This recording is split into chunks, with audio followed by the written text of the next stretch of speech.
حامد. السلام عليكم ورحمه الله وبركاته، متابعينا الاعزاء، اهلا وسهلا بكم. هنوريكم النهارده فيديو جديد من المزرعه، وهنوريكم احنا ازاي بننظف العلافات الكبيره اللي قدامكم ديت من النشاره اللي بتبقى موجوده في العلف. عندنا زي ما انتم شايفين كده علافه زي اللي قدامكم دي كده، تقريبا العلف اللي فيها قرب يخلص اهو. بسم الله ما شاء الله. سمعونا بقى الصلاه على النبي كده الاول، اللهم صل على النبي يعني. طبعا زي ما انتم شايفين كده النشاره قدامكم اهي موجوده في العلف اهو. فاحنا عشان هنفضي زي ما انتم شايفين كده العلافه بالراحه. طبعا معلش اسف انا بصور بايدي هوريكم.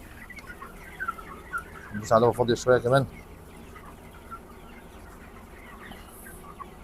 زي العلافه دي كده مثلا يعني. بسم الله الرحمن الرحيم، اللهم صل على النبي. نفضي زي ما انتم شايفين كده